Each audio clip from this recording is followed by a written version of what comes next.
दो काली तीन गोरी बहू की गोद भराई की पार्टी।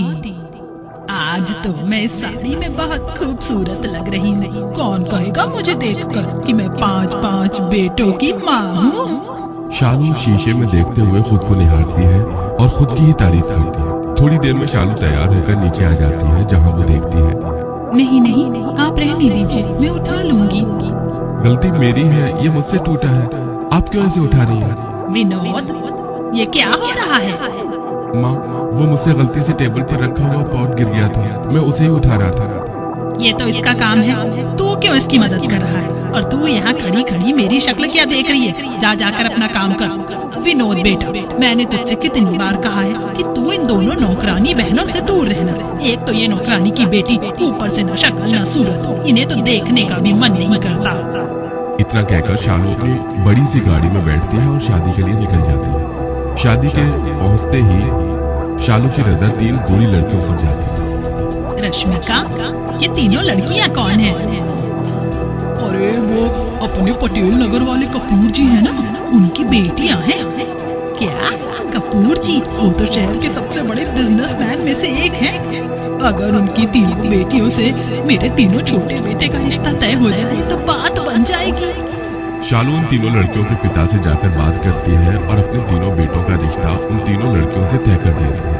वहीं दोनों बड़े बेटे विनोद और केतन का रिश्ता भी वो एक बड़े घर में तय कर देती है। ऐसे ही समय गुजरता रहता है और आज शालू के 5 बेटों की शादी होती है। अरे कार्तिक, विनोद और केतन कहाँ हैं? पता नहीं माँ, दोनों बड़े भैया कहाँ रह गए हैं? हम भी कब से उन्हें ढूंढ रहे हैं। शालू अपने दोनों बड़े बेटों को ढूंढती है लेकिन वो उसे नहीं मिलते, जिसके बाद शालू अपने तीनों बेटे के साथ ही बारात लेकर निकल जाती है और अपनी पसंद की गई तीनों गोरी लड़कियों से उनकी शादी करवा देती है। जिसके बाद शालू अपनी तीनों गोरी बहू का बड़े प्यार से स्वागत करती है। ऐसा लगता है कि स्वर्ग से अप्सरा आई है। कितनी सुंदर हो तुम तीनों, कहीं तुम तीनों को मेरी ही नजर ना लग जाए। शालू इतना बोल ही रही होती है कि तभी उसके दोनों बड़े बेटे शादी के जोड़े में उसके घर के दोनों नौकरानी कंचन और काजल का हाथ पकड़े दरवाजे पर खड़े। विनोद, केतन, क्या है ये सब? माँ, हम दोनों भाई काजल और कंचन से बहुत ज्यादा प्यार करते थे, इसलिए हम दोनों ने इनसे शादी कर ली। हम जानते थे कि दोनों बहनों की नौकरानी होने और काले रंग की वजह से आप हमारी शादी इनसे कभी नहीं करवाएंगे, इसलिए हमने इनसे शादी कर ली।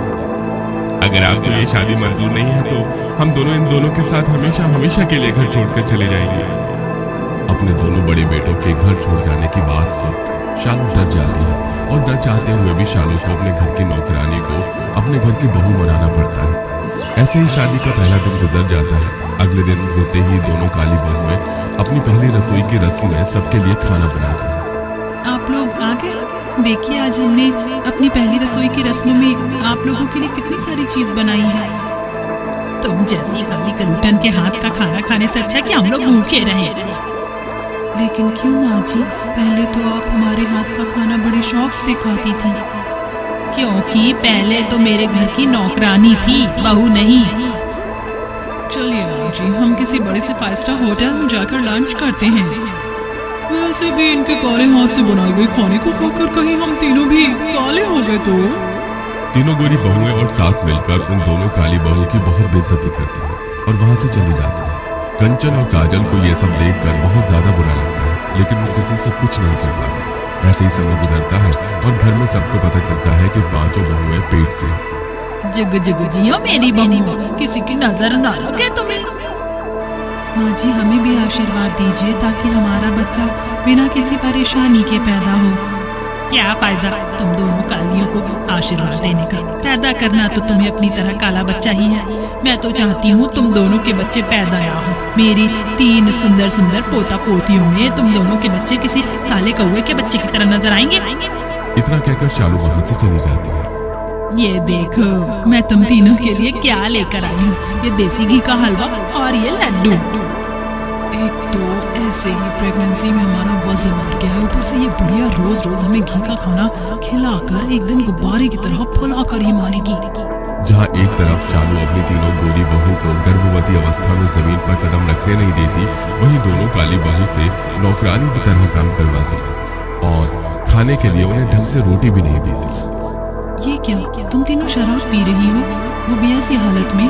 अगर माँ जी को पता चल गया तो जानती हो ना वो कितना गुस्सा करेंगी। अच्छा, तो अब तुम दोनों उस बुढ़िया को बताओगी कि हम लोग शराब पीते हैं? इतना कहकर बेबी काजल को एक जोरदार थप्पड़ मार देती है कि तभी वहाँ शालू आ जाती है। देखिए ना माँ जी, ये काजल और कंचन हमें शराब दे रही हैं। नहीं माँ जी, ये झूठ कह रही है, भला हम ऐसे क्यों करेंगे? बस करो तुम दोनों, शर्म नहीं आती तुम्हें गर्भवती होते हुए भी एक दूसरी गर्भवती औरत को शराब देते हुए? तुम लोगों की सूरत के साथ साथ दिल भी काला है।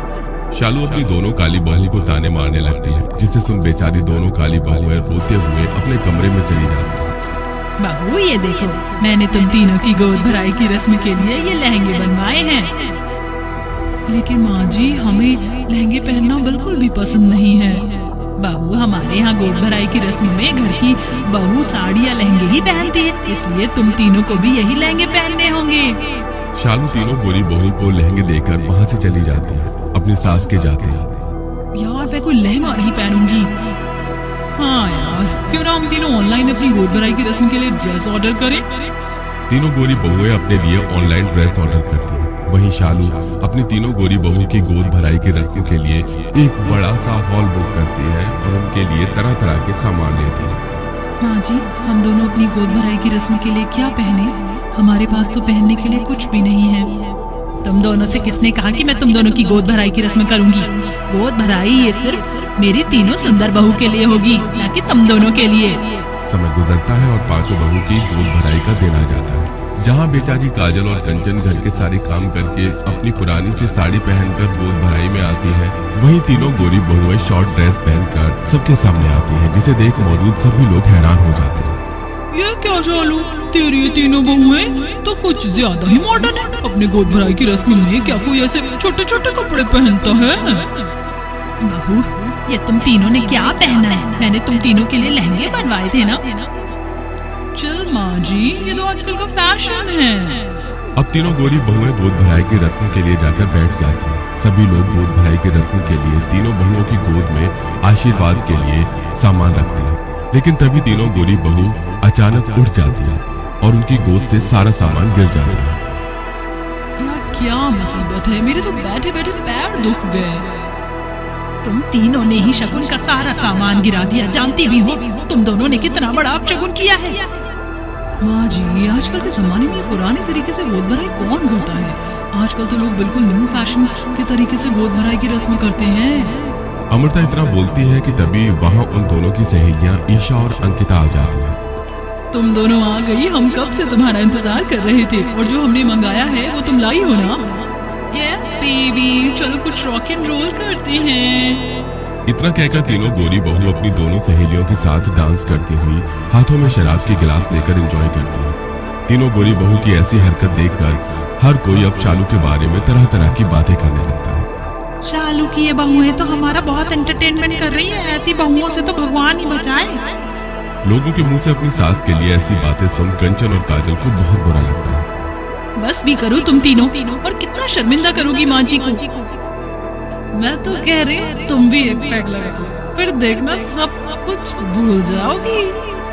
ये सब देखकर सभी मेहमान वहाँ से चले जाते हैं कि तभी अचानक तीनों गोरी बहू को लेबर पेन शुरू हो जाता है। मेरा पेट। शालू जल्दी से अपनी तीनों गोरी बहू को अस्पताल लेकर जाती है। वहीं थोड़ी देर में कंचन और काजल को भी लेबर पेन शुरू हो जाता है। आपकी दोनों छोटी बहू की डिलीवरी में बहुत प्रॉब्लम है, लगता है प्रेगनेंसी में काफी ज्यादा मात्रा में शराब पी है। अगर बच्चे पैदा भी हो गए तो उनका जी पाना बहुत मुश्किल हो जाएगा। डॉक्टर की बात सुन शालू डर जाती है और भगवान से प्रार्थना करती है। कंचन और काजल तो बिल्कुल स्वस्थ बच्चों को जन्म देती है, वहीं तीनों गोरी बहू के बच्चे पैदा होते ही वेंटिलेटर पर चले जाते हैं। मिल गया तुम तीनों को सुकून, तुम तीनों के बच्चे पैदा होते ही वेंटिलेटर पर चले गए। मैंने तुम तीनों का इतना ख्याल रखा और तुम तीनों मेरे पीछे शराब पीती रही। अपनी सास की बात सुन और अपने बच्चों की हालत देख तीनों गोरी बहू, माँ जी हमें माफ कर दीजिए, हमने जो अपने बच्चों के साथ किया उसके लिए तो हमें भगवान भी कभी क्षमा नहीं करेगा। तीनों गोरी बहुएं भगवान से दिन रात अपने बच्चों की जान की सलामती के लिए प्रार्थना करती है। वहीं दोनों काली बहुएं उनका साथ देती है। ये सब शालू भी अपनी दोनों काली बहू को अपना लेती है। कुछ दिनों में तीनों गोरी बहू के बच्चे भी अब बिल्कुल ठीक हो जाते हैं, जिसके बाद अब सभी लोग खुशी खुशी रहते हैं। Thanks for watching my YouTube videos.